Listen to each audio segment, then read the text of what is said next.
I think I'm really doing the scene setting today, so I'm going to keep this really short because I know quite a few of the speakers, and I can see from the speakers that you're going to get some really good examples of the circular economy in practice. So I'm really just going to set the scene. I spent 4 years working at the Chamber in a role funded by Zero Waste Scotland, which was really focused on trying to raise awareness of the circular economy. So really my sort of presentation just builds on the knowledge that I gained there. Hopefully this slide is going to move on. No, this is going to be, no, it's not.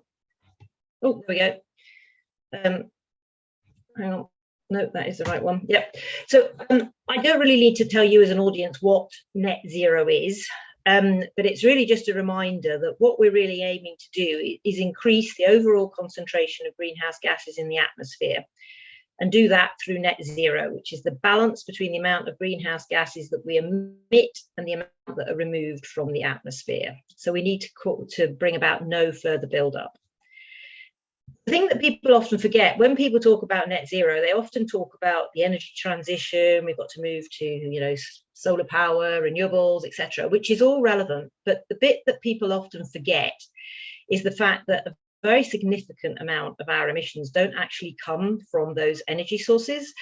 And this foot on the right is an estimate of Scotland's carbon footprint, which has been produced by Zero Waste Scotland, which shows that the emissions that come from our energy, domestic and transport, which is the grey part at the top, are actually relatively small compared to the amount of emissions that are associated with all the waste and all the products and resources that we produce.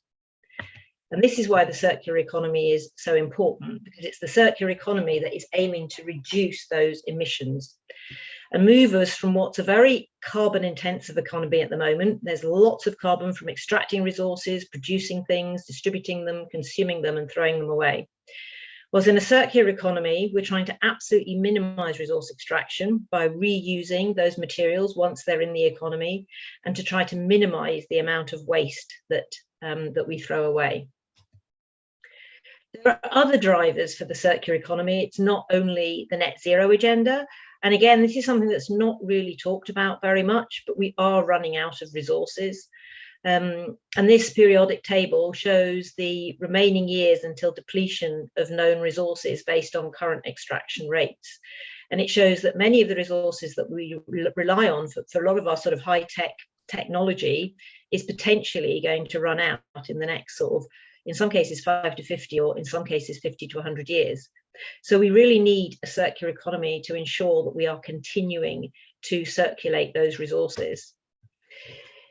The other thing is that we just have too much waste that we don't know what to do with.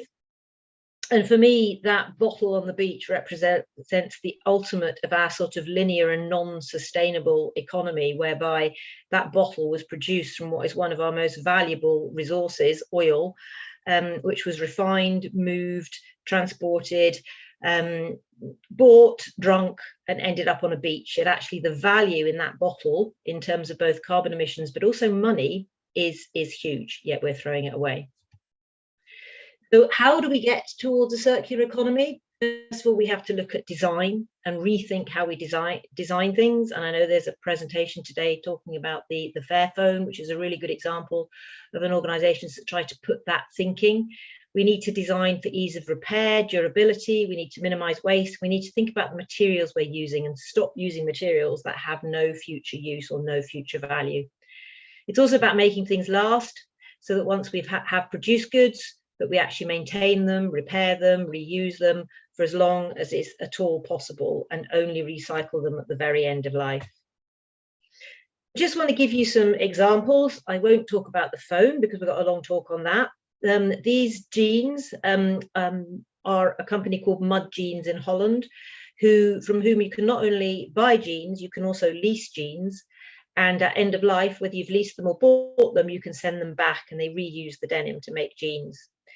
You may be familiar with the handbag example, which is a couple in London who took a whole load of old fire hoses from the London Fire Brigade that were going to be thrown into a landfill, not really knowing what they were going to do with them, and then came up with the idea of making very long and sort of lifetime long wearing handbags. The middle picture is the Rotuna shopping centre in Sweden, which quite a few may have heard about. which is basically only sells reused, secondhand, upcycled items, that has been, you know, invested in to make it look like an ordinary shopping centre. The shoe on the right is completely recyclable, and although it looks like it's made out of lots of different materials, it's only one material, one type of plastic, and it can be shredded and reused.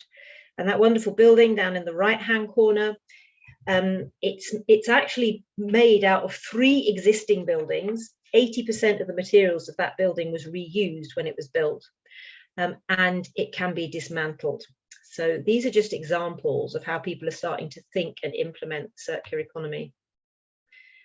So what does this mean for communities? I suppose this audience is not necessarily business focused, but there's an awful lot that we can do as communities in terms of reusing, sharing, recycling, maintaining, repairing, and rethinking. And I'm just going to give you some examples of that. This is the Edinburgh Tool Library, where you can subscribe on an annual basis, and then you can borrow a whole range of tools. The statistic I often quote is that the average drill is used for 13 minutes, because everybody uses a drill at some point in their lifetime, but often it's only once. And that's an incredible statistic, which things like the Edinburgh Tool Library is trying to overcome and change. This is a lovely organisation in Edinburgh as well, Apparel Exchange, which is a social enterprise dedicated to reuse of clothing, footwear and accessories, but primarily children's clothing. And again, you can subscribe, and as your children grow, you can send back the old clothes, get new clothes, and they have some beautiful outfits and things presented on their website. This is the Community Bicycle Workshop in Aberdeen, which is another great example of the circular economy, encouraging people to repair and keep things going. Repair cafes and repair shops are growing, and there's quite a lot across the country. And Circular Communities Scotland, which some of you may have heard of, which is a membership organisation for many of the third sector organisations, they have a funded programme at the moment to support communities set up repair cafes, etc. So if anyone was interested in doing, I don't think we have any in Aberdeen that I'm aware of, but if anyone was interested, there is support to be had, not so much money, but more support in terms of systems, processes, how to get insurance, etc. These are largely voluntary run at the moment. Fair transport, and we have 2 good examples in Aberdeen, the Co-Wheels Car Club, and now we have the Big Issue e-bike. I don't know if anybody has tried them or used them. I have to confess that I haven't.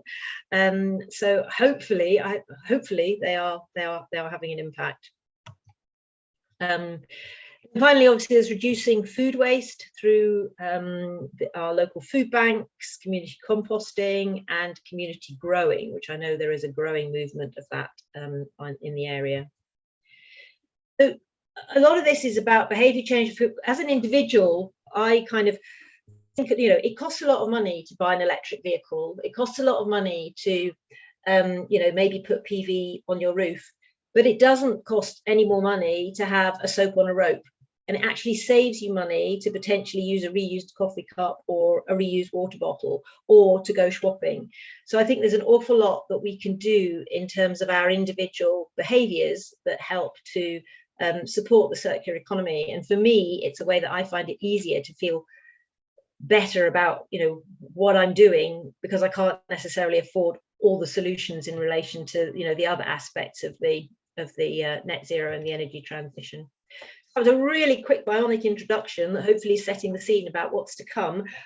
Are you taking questions now, or at the end, or?